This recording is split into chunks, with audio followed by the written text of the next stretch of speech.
Olá, meu nome é Lívia Leão e esse é o Li no Livro.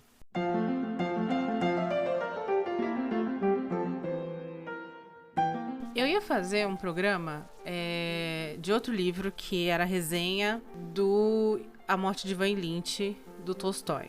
Eu ia fazer esse programa. E eu ia aproveitar também e informar que eu vou começar a ler um capítulo de Irmãos Karamazov por semana. E eu ia fazer o acompanhamento dessa leitura de Irmãos Karamazov lá pelo TikTok. O que não vai acontecer, mas não essa semana, vai acontecer semana que vem. Só que o que aconteceu foi que Lígia Fagundes Telles faleceu. E quem é Lígia Fagundes Telles? Se não a minha autora brasileira favorita. Uma imortal, vencedora do Prêmio Jabuti, uma pessoa de conhecimento internacional que foi muito responsável, sim, pela fama da literatura brasileira, junto com tantos outros autores maravilhosos, a fama internacional que a literatura brasileira tem e que, infelizmente, muita gente não presta atenção. Enfim, mas eu não tô aqui para falar sobre esse tipo de problema. Tô aqui para me concentrar em Lígia Fagundes Telles e o que ela representou na minha vida literária. Eu acho que eu já falei aqui o quanto eu devo o meu amor à literatura para as minhas professoras de literatura. Eu vim de uma família de leitores, por favor, não me leve a mal. Eu vim de uma família que gostava de ler, que tinha muitos livros em casa. E o meu pai, principalmente, ele tinha essa coisa. Meu pai e minha tia, na verdade. Meu pai sempre me levava em biblioteca e sempre alugava livro pra mim e tal. E a minha tia era aquelas pessoas que falavam assim, olha, vamos numa livraria, o livro que você quiser você pode pegar. Então eu sempre tive essa coisa de ter muitos livros ao meu redor e tal. Mas eu fui enxergar a literatura como algo quando eu comecei a estudar literatura na escola mesmo. Eu não sei como é que tá a educação do Brasil atualmente, porque eu não tenho contato com nenhuma criança atualmente. A pessoa mais nova que eu tenho contato é a minha amiga Duda, que fez Enem, mas a gente não conversa sobre essas coisas. E então eu não sei como é que tá o ensino da literatura no Brasil atualmente. Principalmente quando eu falo sobre ensino público, né? Porque eu fui uma criança que estudei em escolas particulares. Mas quando eu estudei, lá na década de 90, começo dos anos 2000, era assim, o ponto alto da minha semana. Eu tive uma série de professores muitíssimo incríveis. Professoras com uma didática fantástica.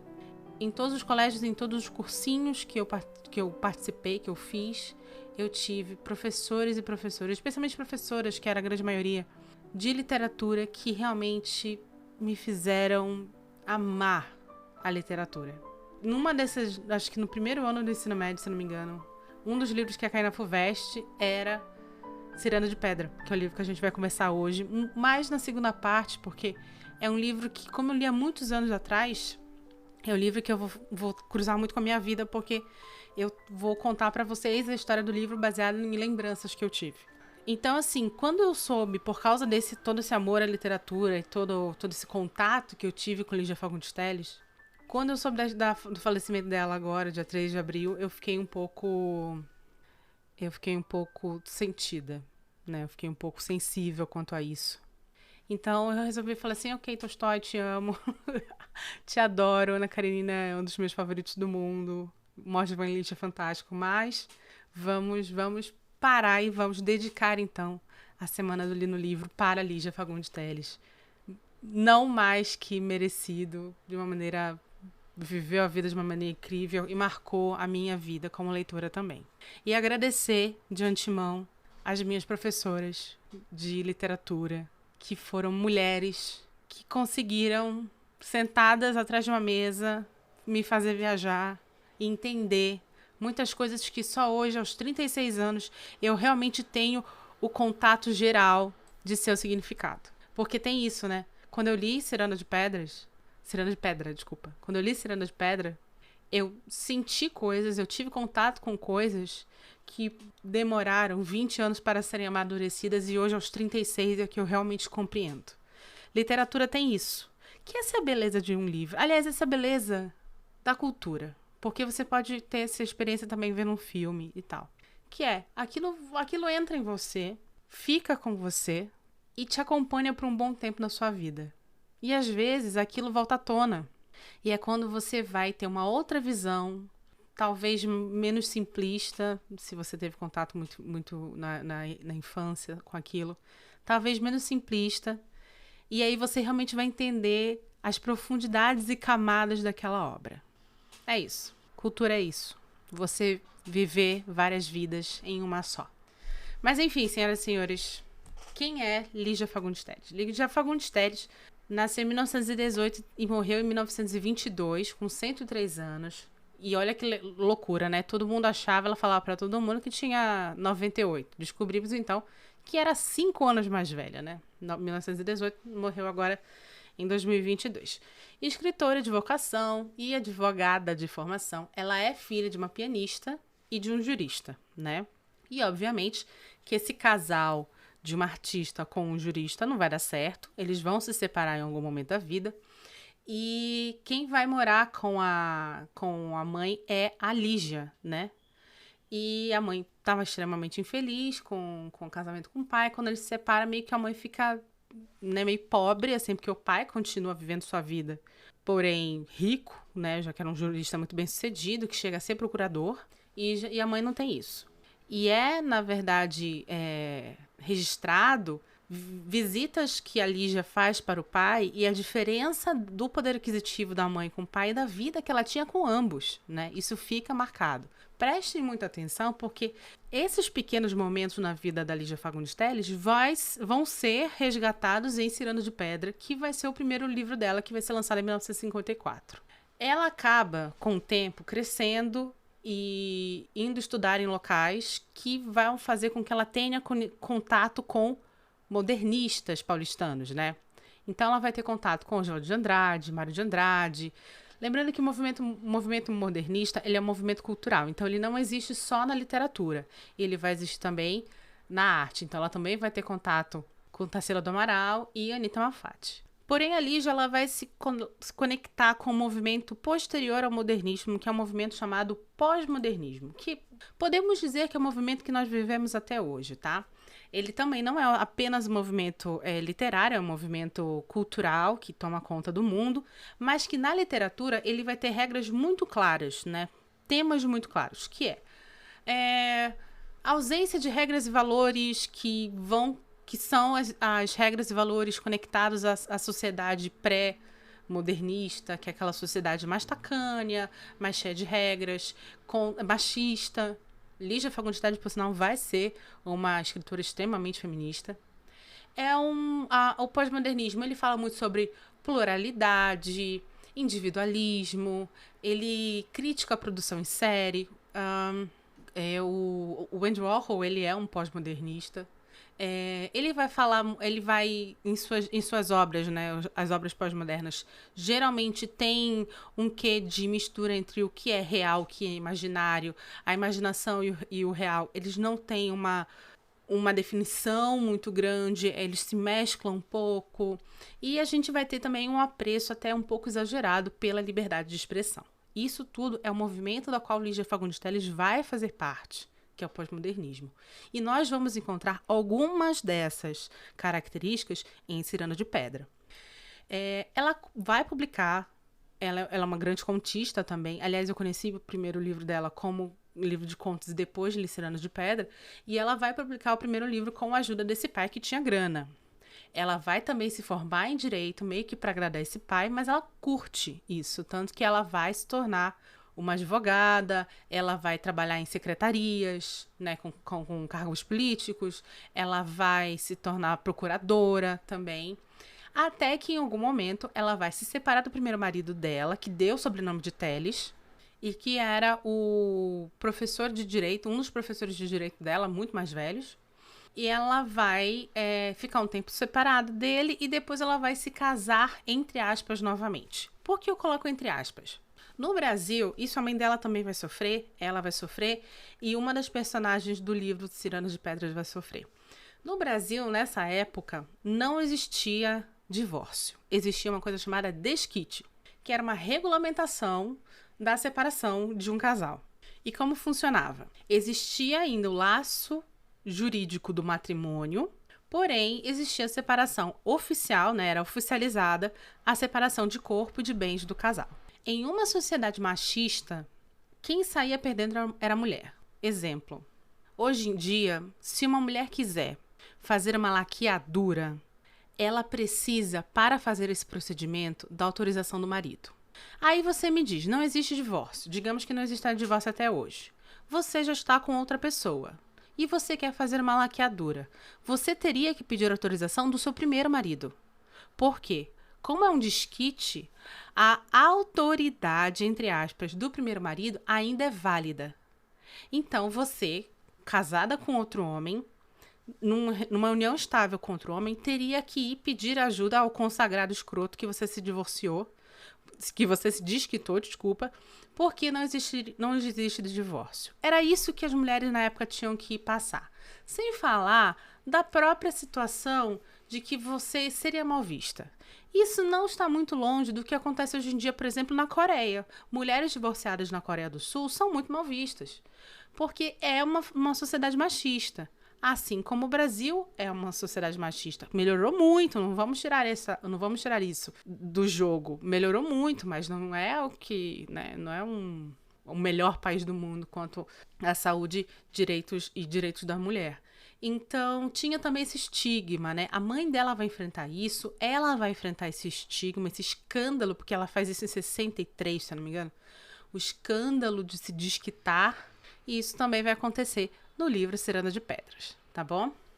Essa era a Lígia Fagundes Telles. Ela vai ganhar um prêmio Jabuti, ela vai se tornar, como eu falei, uma imortal, ela vai entrar para a Academia Brasileira de Letras e ela vai marcar a vida de milhares e milhões de mulheres que estudaram, que leram suas obras, como eu, que vos falo, tá bom? E a obra escolhida, como eu disse, pra gente relembrar do brilhantismo imortal de Lígia Fagundes Telles é Ciranda de Pedra. Então, assim, já a priori, eu já aviso aqui. Eu vou pedir a paciência de vocês, porque a segunda parte, que é a parte de spoiler, eu vou acabar fazendo muitos paralelos com a minha vida, porque eu me sinto muito relacionada a esse livro. E também eu não vou entrar em tantos detalhes como eu geralmente entro, porque foi um livro que eu li, sei lá, eu tinha aqui 15, 16 anos, gente, eu tô com 36, né? Vamos dar um desconto para a tia, que já não tem a melhor das memórias, né? Enfim. Mas sobre o que esse livro se trata? Ciranda de Pedra vai ser, como eu falei, o primeiro livro da autora, lançado em 1954. Ele vai contar a história, é um romance de formação, tá bom? Então ele vai contar da infância até a fase adulta de uma personagem chamada Virgínia. Quem é Virgínia? É uma menina que é a filha mais nova das 3 filhas de um casal que está desquitado. A mãe de Virgínia, ela tem problemas de saúde mental e ela, durante um tempo, foi internada em um hospital, uma casa para pessoas que passam por transtornos mentais. Lá ela conhece um médico, eles se apaixonam e ele a resgata desse local e eles vão morar juntos, tá bom? Não fica claro, eu pelo menos não lembro se eles se casam, mas eu acredito que sim, tá? Enquanto isso, o marido dela, que por sinal, adivinha, era um jurista, que nem o pai da Lígia Fagundes Telles, vai ficar com as 2 filhas mais velhas e esse homem é extremamente rico. A Virgínia fica com a mãe e o seu padrasto, que é médico. E existe, então, toda uma narração feita pelos olhos da Virgínia criança sobre a condição mental da mãe. E ela fala muito sobre a paciência que o padrasto tem e o amor que o padrasto demonstra por essa mãe durante crises. Da mãe fala assim, tem coisas no meus... Eu lembro muito disso, coisas nos meus dedos, tem algo nos meus dedos. E ele finge que tá tirando as coisas dedo por dedo, assim, sabe? Então, para ela se acalmar. Então, a Virgínia, ela tem essa narrativa muito viva. Aliás, é uma coisa que a gente vai ter em todas as obras da Lígia Fagundes Telles. Uma coisa que eu amo, por sinal, quem me conhece sabe que eu amo, que é a utilização da sinestesia, que é essa descrição de sensações e cores e cheiros e sabores que vão, em vários momentos, representar sentimentos, representar situações como paralelos desse personagem. A gente tem isso no problemático, porém maravilhoso de Jane Eyre. A gente vai ter isso aqui também. um dos motivos que a gente tem o nome de Ciranda de Pedra. Por quê? Quando a Virgínia vai passar temporadas na casa do pai, que diferente de onde a mãe e o padrasto estão, que é uma casa muito, muito simples, né? Lá ela tá numa mansão com as irmãs mais novas que meio que desprezam ela, com os vizinhos que são amigos dessas irmãs mais novas que também meio que desprezam ela, não só por ela ser uma filha desgarrada, mas também por ela ser bem mais nova que eles. E ela descreve uma ciranda, uma rodinha de anões de jardim que tem na propriedade do pai, e que ela fala que ela se sente às vezes que aquela galera lá da casa do pai é como se fosse aqueles anões feitos de pedra e que são imutáveis e que não permitem a entrada de mais ninguém dentro daquela roda. Isso é a forma que a Virgínia, criança, vai ter para demonstrar o quanto ela se sente rejeitada e como ela se sente deslocada de todo aquele cenário. Nós vamos ter uma passagem de tempo no meio desse cenário, nós vamos ter uma segunda fase já com Virgínia grande, porque, como eu falei, é um romance de formação. E aí, para você saber, você vai ter que esperar a parte com spoilers, porque realmente é um livro riquíssimo. Mas só para adiantar, os temas que a Lígia Fagundes Telles vai falar nesse livro são adultério, impotência sexual, 1954, quebra de valores, saúde mental, rejeição e homossexualidade. São os temas centrais de Ciranda de Pedras, porque quando ocorrer a passagem de tempo que Virgínia vai ter lá os seus, 18, 19 anos, ela vai ter contato novamente com esta família com outros olhos. Então vai ser muito mais elucidante. Elucidante, existe essa palavra? Existe essa palavra. Ela vai ser muito mais elucidante para a Virgínia entender o motivo de por que ela não é aceita naquele seio familiar. Também ela vai ocorrer de entender aquela família, ver aquela família com olhos muito diferentes do idealizado por ela quando ela era criança. E quando isso acontece, começa a ocorrer um questionamento de Virgínia se ela realmente quer ou não fazer parte daquela ciranda de pedras que agora não é mais tão sedutora a ela. Gente, esse livro é fantástico, fantástico. Tanto que, mais uma vez, eu li, tinha 16, 17 anos, estou com 36 e este livro me marcou profundamente, tá bom? Para a gente entrar na parte de spoilers, vou soltar aqui um pequeno aviso da nossa patrocinadora. Oi, tá gostando do episódio, mas não quer tomar spoiler? Sem problema, compartilhe esse episódio com seus amigos. Estamos nos principais agregadores de podcast. Quer ajudar o programa? É só clicar no link da Amazon e comprar esse livro ou qualquer outro através desse link. Não tem custo nenhum a mais para você. E agora, spoilers! Pois então, eu lembro que uma das coisas que me marcou profundamente nesse começo desse livro foi uma conexão da vida da Virgínia com a minha própria vida. E, gente, eu vou ter que entrar aqui em assuntos muito pessoais, que eu não vou me aprofundar, mas eu vou dar um pouco de cenário para vocês entenderem o porquê eu gosto tanto desse livro, não só por suas qualidades literárias. Eu sou filha de pais que nunca se casaram e eu fui um erro, claramente. Eu não fui planejada e não houve interesse dessas duas pessoas em me criarem. Estou aqui falando de boa porque fiz muita terapia na vida para falar sobre isso, tá bom? Não pensem que foi uma coisa muito tranquila para eu aceitar durante esses 36 anos. Hoje em dia eu já lido muito melhor com a situação. E eu lembro de ter sido, fui criada então pela minha avó paterna. Então, o meu pai biológico, ele sempre esteve ali, sempre foi uma figura escusa ali, né? Sempre foi uma pessoa complicada, porque era uma pessoa que claramente me rejeitava, não me via como filha, me via... Eu entendo isso, né? Porque imagina, você comete um erro, entre aspas, na sua vida, e aí você é obrigada a toda a festa de família, a todo churrasco de família, a ver esse erro ali andando, né? E também... do meu lado, era muito complicado. Eu saber, desde criança soube, tá? Nunca me esconderam isso. Que não fui querida por meus pais, porém, todo Natal, Ano Novo, estava lá eu tendo que conviver com aquela pessoa. Então, era uma situação que, quando criança, eu não conseguia realmente nomear entender por que era tão complexo e por que era tão desagradável, mas era uma situação que ali eu já sabia que era desagradável. E também tinha essa coisa de que meu pai biológico casou, né, e teve outros filhos. Acho que o mais velho era 2 anos, só 2 anos mais novo do que eu sou a mais velha de todos. E também tinha um relacionamento com os meus irmãos, que é a mesma coisa que Virgínia vai ter com um relacionamento com seus irmãos, com suas irmãs, que ficaram com o pai. Uma sensação de não pertencimento àquele seio familiar. E tem uma situação que eu lembro muito claramente, a gente foi, eu moro no sul do Pará, então a gente tinha uma casa em Coraci, que é uma cidade muito próxima de Belém, onde eu morava, e a gente ia pra lá porque minha bisavó e minha tia bisavó moravam nesse casarão, então a gente ia todo final de semana visitá-las e passar o final de semana lá. Geralmente a família inteira ia.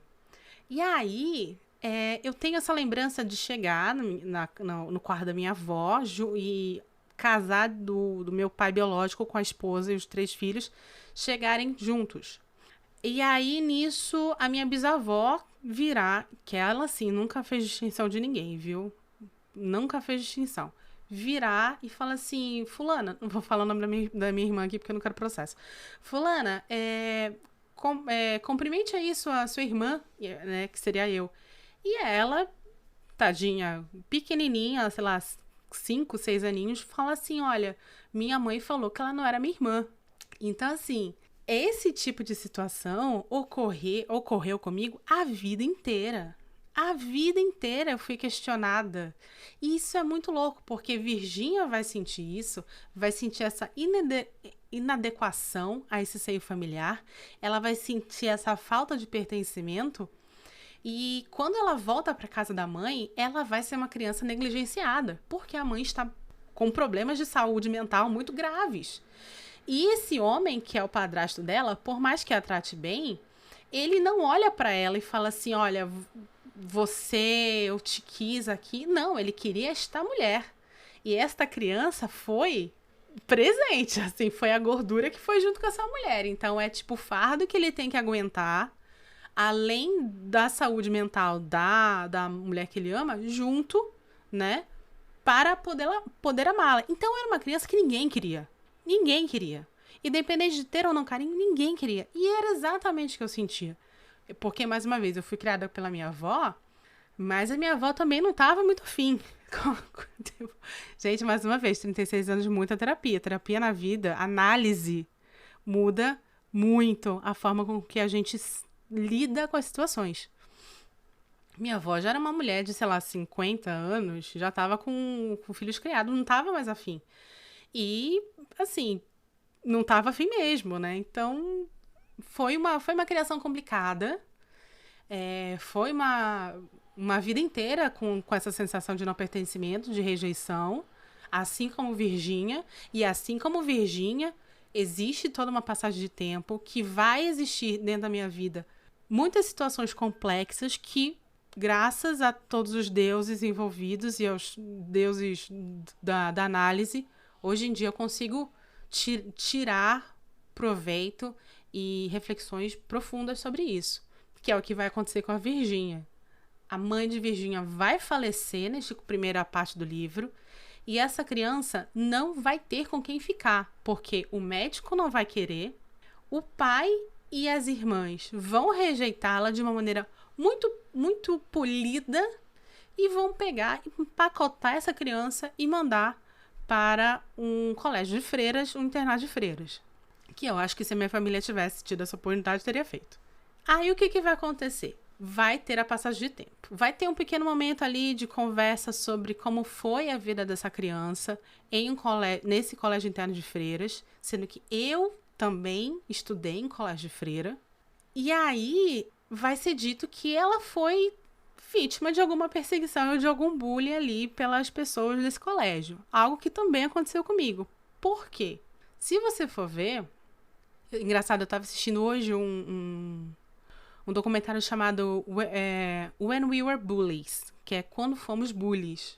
E é a história de um cara que foi bully de um outro menino, né? Foi uma situação horrenda lá, meio que a turma inteira se juntou contra essa criança. E ele encontra a professora. E aí ele vai conversar com ela sobre a situação de bullying que ela presenciou quando eles eram crianças.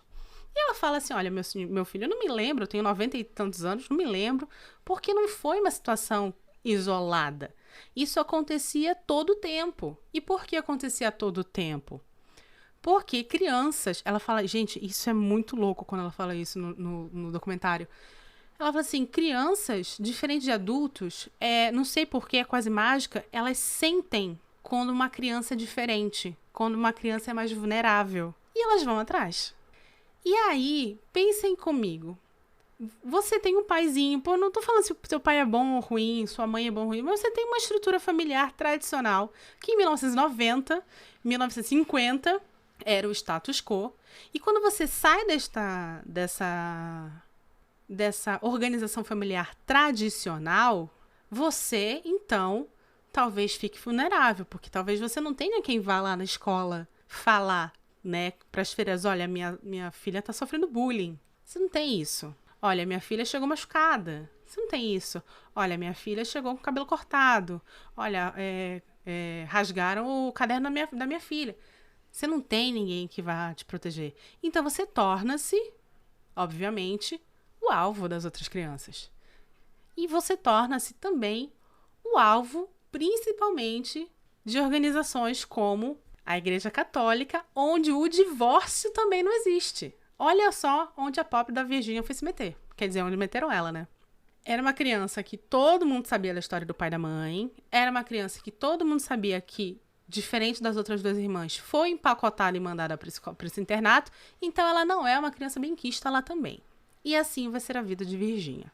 Quando ela volta para o seio do pai, aí que o negócio muda. Porque aí, a Virgínia, ela vai estar muito mais amadurecida pelo seu sofrimento, coisa que não aconteceu comigo, tá, gente? Eu virei uma revoltadinha, assim. Eu era muito sensível, assim, pisava no meu pé e dava um soco. Não que não seja muito diferente hoje em dia, mas hoje em dia eu me seguro muito mais porque eu não quero perder o meu réu primário, né, gente? Pelo amor de Deus, fiz faculdade só pra ter cela especial, mas não quero ver essa cela especial tão cedo. Enfim, ela vai voltar uma mulher muito mais madura e principalmente uma menina, né, porque tem que 19, 20 anos, eu acho, 18, 19, 20 anos, uma dessas idades aí que eu não vou lembrar, muito mais observadora. E aí é quando todo o prisma pelo qual ela vê essa família vai mudar. As duas irmãs estão casadas, ela nutre uma paixãozinha pelo Conrado, que é um dos vizinhos. Ela vai ter um relacionamento com uma menina chamada Letícia, que também é uma das vizinhas do local. E ela vai começar a ver quem aquelas pessoas realmente são, porque ela não vê mais agora com essa idealização infantil. Então ela vai ver, por exemplo, que a irmã é extremamente infeliz no casamento, que a outra irmã também nutre uma paixão quase adúltera pelo Conrado, que tem alguma coisa ali estranha com o Conrado, e é que a gente vai descobrir que Conrado é impotente sexual, então não consegue retribuir nem os avanços da irmã, nem a paixão que ele começa a nutrir por ela. É um relacionamento totalmente platônico. Ela acaba sendo levemente seduzida pela Letícia, que ela vai descobrir que é lésbica, entendeu? Então, assim, ela começa a ver a rachadura daquela família de dentro desse seio familiar, que nunca quis. E agora ela começa a perceber que, peraí, vocês não são o que eu pensava. Mas se vocês não são o que eu pensava, eu tava sofrendo à toa? Eu tava querendo fazer parte dessa ciranda de pedra à toa? Ela é como se ela pela primeira vez percebesse que os anões da ciranda de pedra estavam lascados, estavam com limo, né? Não eram tão bonitos assim. E aí ela começa a se libertar deste desejo de querer ser querida e amada e aceita por essas pessoas. Isso é fantástico. Isso é fantástico. Gente, isso é a mudança principal que eu tive na minha vida. E eu não falo só em termos da minha família. Quando eu percebi que... E foi uma das coisas que eu tive coragem para fazer o podcast, tá? Quando eu percebi que eu tenho voz, que eu tenho o direito de expressar as minhas opiniões, compartilhar o meu conhecimento, distribuir as informações que eu tenho, eu sou uma pessoa feliz. E quando esse conhecimento, essa informação chega na outra pessoa, a outra pessoa tem o direito de fazer o que quiser com essa informação. Ela tem direito de não gostar, ela tem direito de absorver, ela tem direito de ignorar. Isso não vai me afetar, Porque eu não tenho mais esse desejo de ser querida e amada. E se eu não for querida e amada, meu Deus do céu, eu sou uma pessoa ruim. Tá vendo? Eu sou uma pessoa tão horrível que os meus pais me abandonaram. Não existe mais esse tipo de sentimento. Existe o sentimento, sim, de isso é bom pra mim? Isso é tóxico pra mim ou não? Isso me edifica ou não? Isso me acrescenta ou não? Quando a gente entra, que é o que Virgínia faz, quando a gente entra neste tipo de questionamento, é que tudo muda pra você. Porque você começa a...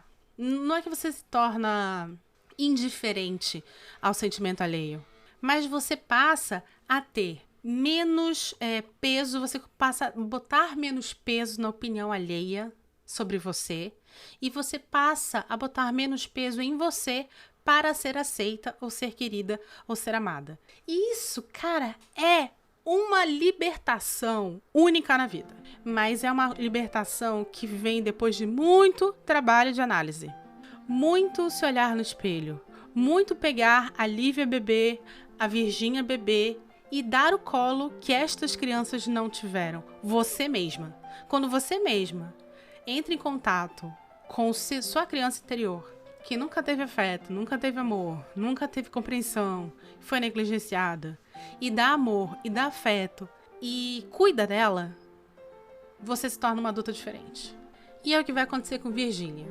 Quando Virgínia percebe, ela não tem mais vontade de fazer dessa ciranda de pedra, parte dessa ciranda de pedra, que não é uma ciranda de pedra que vai acrescentar nada na vida dela, que vai ajudá-la com nada, e que vai, na verdade, só enchê-la de veneno, porque essas pessoas são cheias de veneno, são cheias principalmente com suas próprias questões, ela então decide ir embora. E é o que ela vai fazer. Ela resolve no final do livro fazer uma viagem e abandona todo este passado para trás. Isso significa que ela odeia essas pessoas? Não. Isso significa que ela não tem afeto para essas pessoas? Não. Isso significa que essas pessoas nunca mais vão vê-la? Muito menos. Isso significa só que neste momento da vida de Virgínia, ela vai cuidar dela. E essas pessoas, se cuidarem de si, precisam cuidar de si também, e ela não pode fazer isso por elas. Lígia Fagundes Telles, onde você estiver, muito, muito, muito obrigada por essa obra que você nos trouxe. Eu sou Lívia Leão e esse é o Li no Livro.